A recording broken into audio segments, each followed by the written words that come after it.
to Learning English, a daily 30-minute program from the Voice of America. I'm Ashley Thompson. And I'm Dan Novak. This program is designed for English learners, so we speak a little slower, and we use words and phrases especially written for people learning English. On today's program, you will hear stories from Jill Robbins and John Russell. Later, Dan Novak presents this week's education report. Finally, we hear today's lesson of the day from John Russell. He explains the meaning and usages of the word thieves. But first, here is Jill Robbins. Some people seem to be born with skill for making art. Liam Ankra of Ghana is a good example. He recently set a world record for his painting, and he is not even 2 years old. Last week, the Guinness Book of World Records named little Liam the world's youngest male artist. His mother, Chantel Kukua Egan, says the baby's art started by accident when her son discovered her acrylic paints. He was 6 months old at the time. Egan is 25 years old and is an artist herself, and founder of Arts and Cocktails Studio in Ghana's capital, Accra. The business offers drinks and painting lessons. Egan said she was looking for a way to keep her boy busy while working on her own paintings. I spread out a canvas on the floor and added paint to it, and then, in the process of crawling, he ended up spreading all the colors on the canvas. And that is how his first artwork, The Crawl, was born, Egan told the Associated Press. After that, and with his mother's support, Liam continued making paintings. Egan decided to apply for the record from Guinness a year ago. In November 2023, the organization told her that to break her record, her son needed to publicly show and sell his paintings. She set up Liam's first show at the Museum of Science and Technology in Accra in January. She entered 10 of his paintings and 9 sold. Then Guinness World Records made the announcement declaring, at the age of 1 year, 152 days, little Liam Nana Sem Ankra from Ghana is the world's youngest male artist. The overall record for the world's youngest artist is currently held by India's Arushi Bhatnagar. She had her first exhibition at the age of 11 months and sold her first painting for $60 in 2003. Liam will be 2 years old in July. He still loves painting and joining his mom in her art space, where he has his own work area. He sometimes paints for just 5 minutes at a time, returning to the same canvas over days or weeks, Egan says. On a recent day, he ran around the workspace with energy usual for children his age. But he also painted for almost an hour, his small fingers spreading the paint on the canvas. Egan says becoming a world record holder has not changed their lives. She will not sell The Crawl, she says. She wants to keep it in the family. She also says she hopes the media attention around her boy would push other parents to discover and support skills their children may have. Of Liam, she added, he is painting and growing and playing in the whole process. I'm Jill Robbins.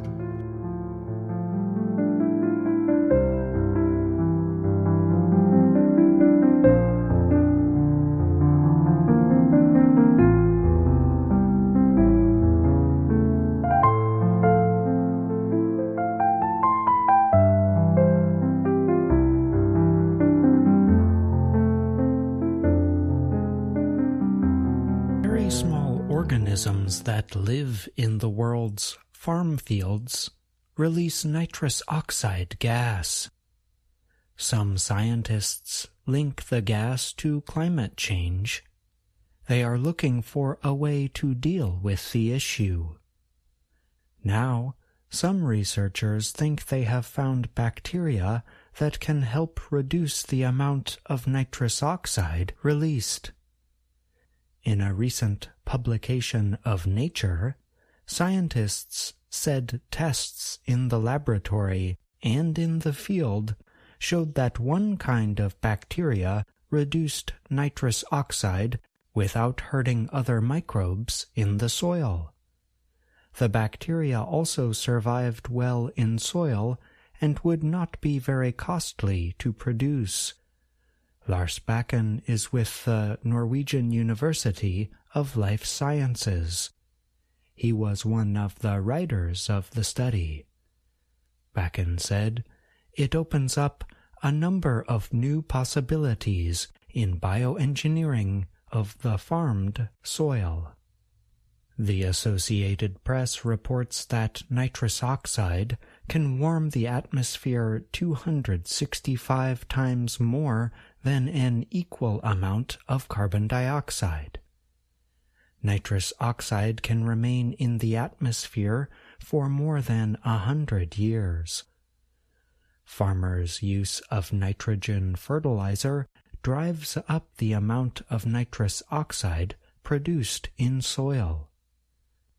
The U.S. Environmental Protection Agency said that, in 2022, nitrous oxide made up 6% of all U.S. greenhouse gas emissions from human activities. "That is a big problem in agriculture," said Lori Hoagland of Purdue University in the state of Indiana. Hoagland was not involved in the recent study. She described the plan to reduce nitrous oxide as really interesting. Bakken and other researchers used organic waste to grow their bacteria.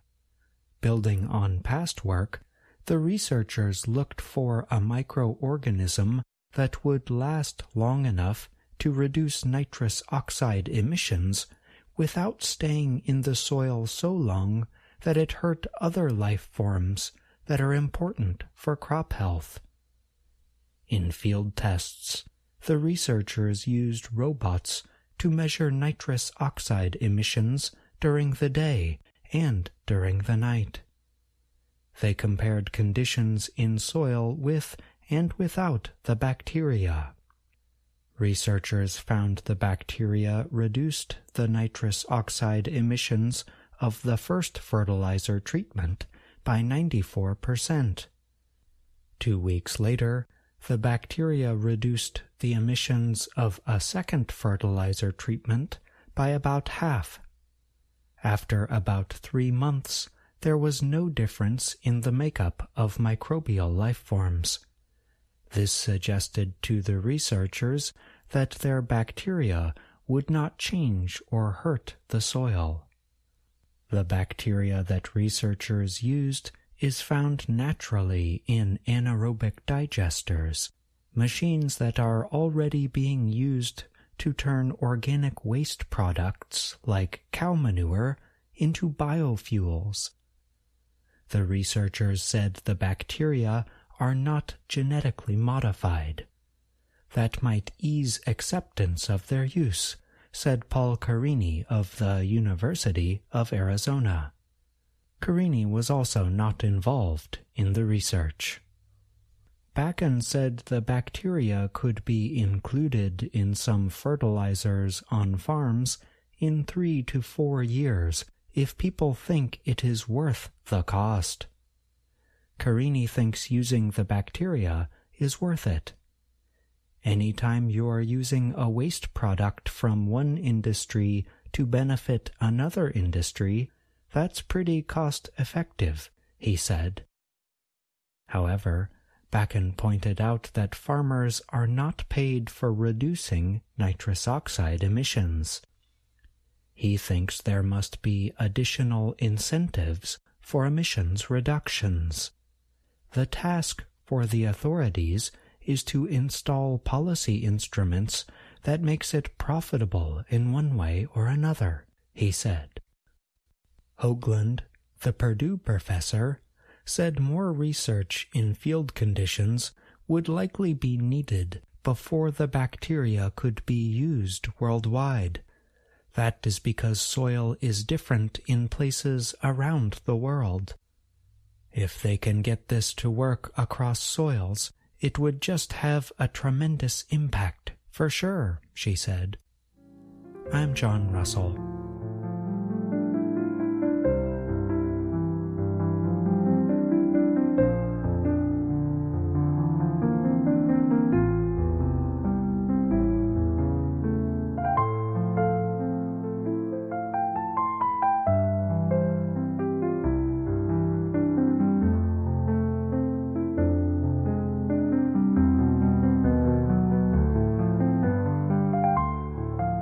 There are programs in the United States that aim to support families with their children's early learning and development.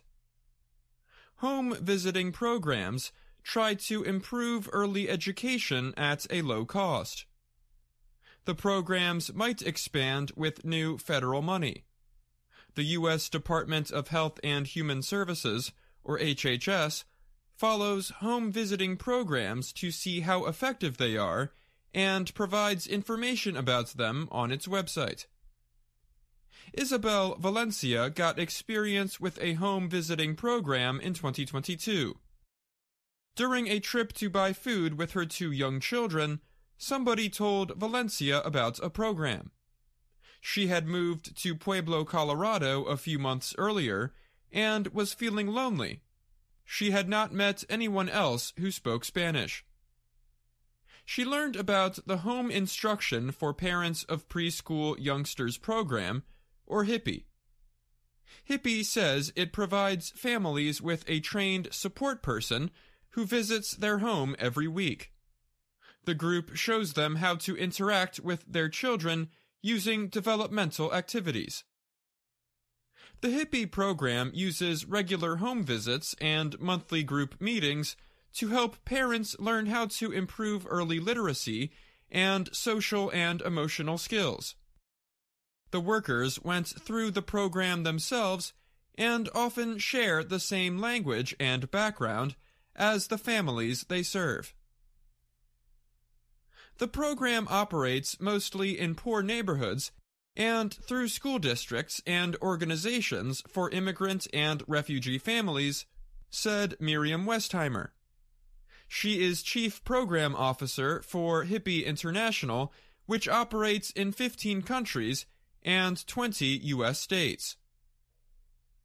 HHS has a program to provide money for maternal, infant, and early childhood home visiting, or MICV, models. The agency has approved about 24 home visiting models. Some aim to help preschool children. Others send social workers or nurses to support maternal and child health.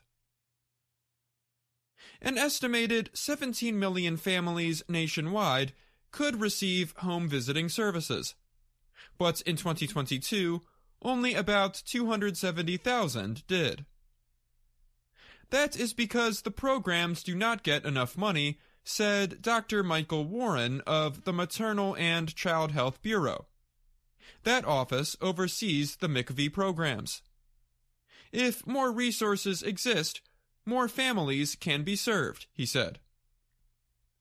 Federal spending on the MICV program is set to double from $400 million to $800 million yearly by 2027. Beginning this year, the federal government will match $3 for every $1 in non-federal money spent on home visiting programs, up to a limit. Home visitors supply books and materials to parents for developmental activities. They also supply diapers and help them find food pantries, public assistance programs, and mental health professionals. They also explain the importance of talking, reading, and singing with young children, asking them questions, and praising them. The home visitors also communicate a simple but important message to parents. Everything they need to help their children succeed is probably already at home. A math lesson can be found among a bag of beans or a pocket of coins.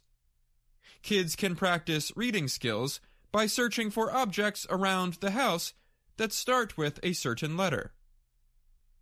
The most valuable thing families and home visitors say is the connection between parent and child. Parents also become better advocates for themselves and their children. Research suggests that children who went through home visiting programs are better prepared for school. Home visiting is not meant to be a replacement for other early learning experiences. But supporters say it can help create a strong foundation, especially for the many families which find early education programs too costly. Maria Chavez Contreras is a home visiting program manager at the community-based organization that hosts Hippie in Pueblo. She said kindergarten teachers say students who receive home visiting services have longer attention spans, follow instructions better, and have more developed motor skills. Fatima Zamani is a home visitor based in Denver, Colorado, who emigrated from Afghanistan in 2016. The parents she works with are all recent immigrant arrivals from Afghanistan. She said the kindergarten teachers are impressed with the children. Her own 4-year-old daughter is in the Hippie program. She can say the alphabet, count, and identify shapes and colors. She is ready for preschool, Samani says. I'm Dan Novak.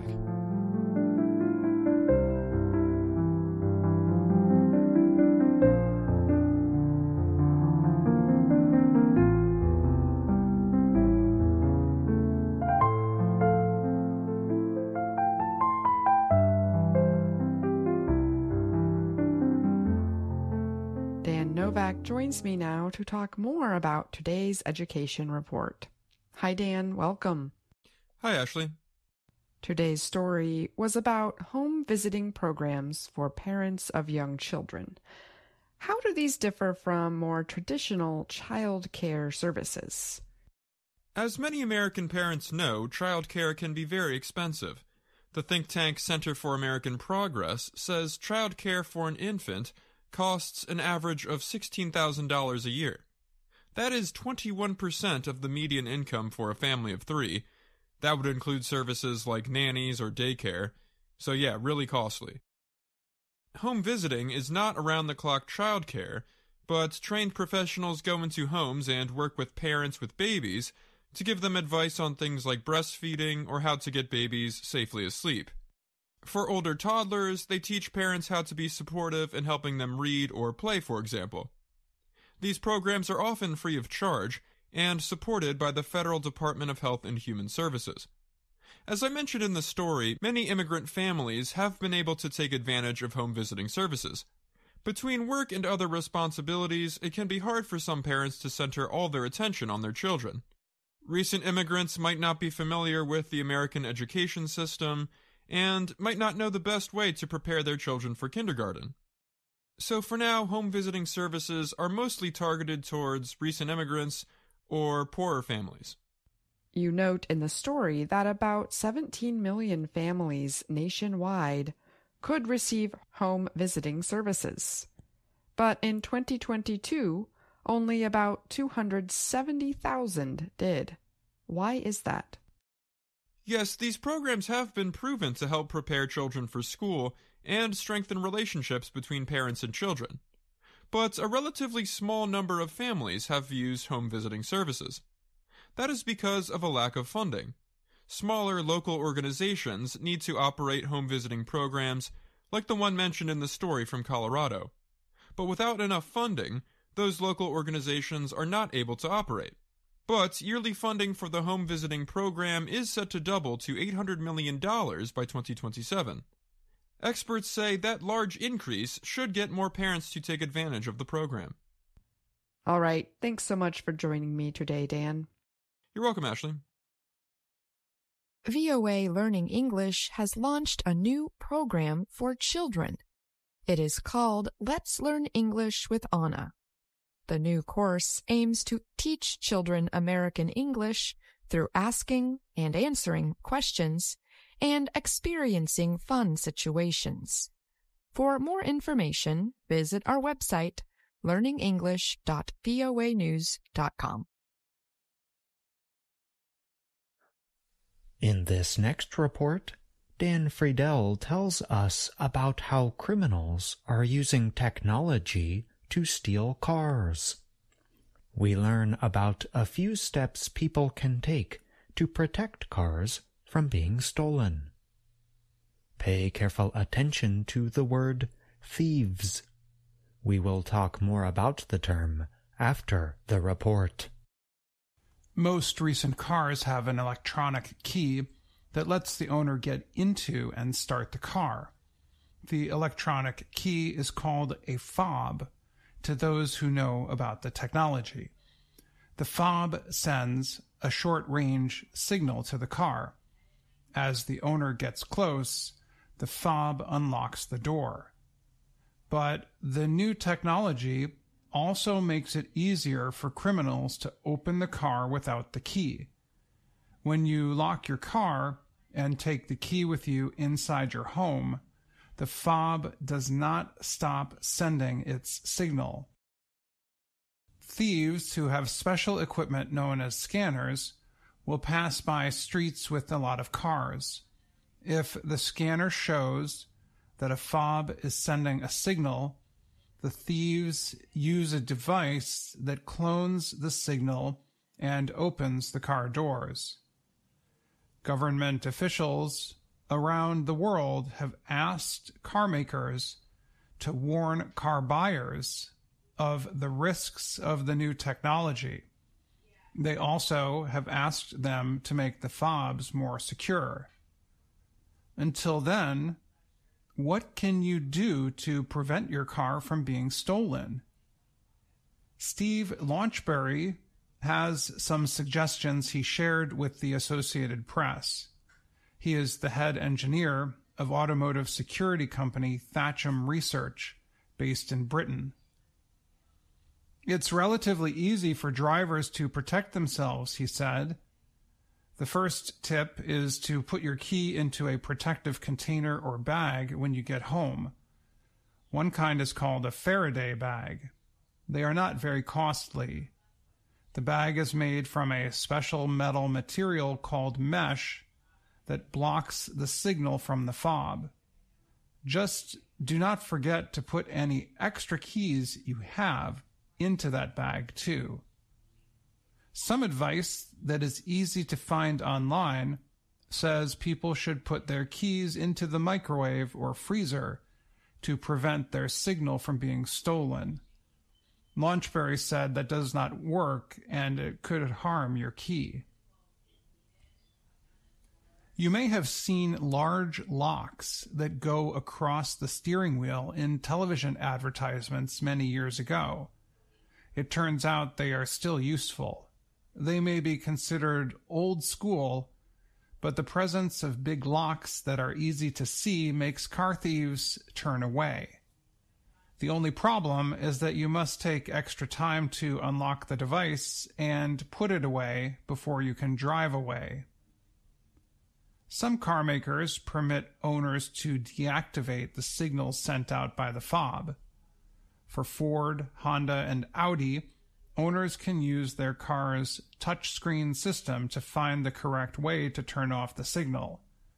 For Toyota, you can turn off the signal by pressing a combination of buttons on the fob. Read your car's owner's manual to be sure how to do this. Some car makers include motion sensors on their key fobs. If the fob has not been moved in a while, the fob turns off. If you buy a used car, some experts suggest that you get your keys reprogrammed in case the earlier owner still has a key. Launchberry said, some cars have a new system called a Controller Area Network, or CAN. The network permits different parts or components of the car to communicate with each other. He said, some thieves are trying to join the CAN through some physical electronic connection to unlock the car. They can do this by removing a headlight and plugging in a device that lets them in the car's network.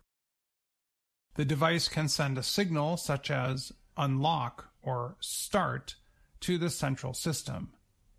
Launchberry said, this is where the physical lock can cause thieves to change their mind and force them to move on. Owners can also consider electronic immobilizers.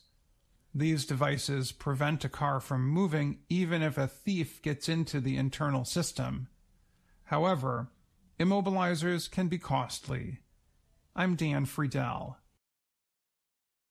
Before the report, we asked you to pay careful attention to the word thieves. Can you remember when you heard it?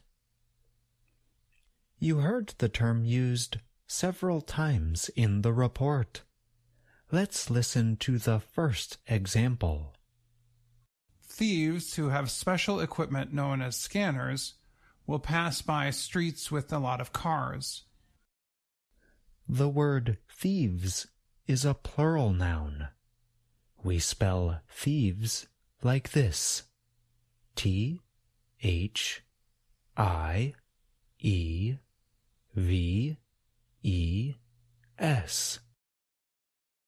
The singular form of thieves is thief.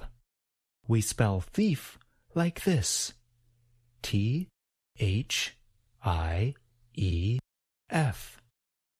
A thief is a person who steals something. When one thief works with another thief, we get two thieves. Both the singular thief and the plural thieves have the same vowel sound, E. Thief, thieves. The big difference between the two words is the consonant or consonant sounds at the end of the word. Thief ends in the consonant sound f. This is a voiceless sound. In other words, you should not feel your vocal cords moving when you pronounce it. Thieves ends with two consonant sounds, vz. These are both voiced consonant sounds. You should feel your vocal cords move when you pronounce these sounds. Let's work together to improve our pronunciation of thief and thieves. We will start with the last sound in thief. Repeat after me. F, f, eef, eef, thief, thief. Now we will do thieves. Repeat after me. Z, z, vz, vz, eaves, eaves, thieves, thieves. And that's the lesson of the day. I'm John Russell.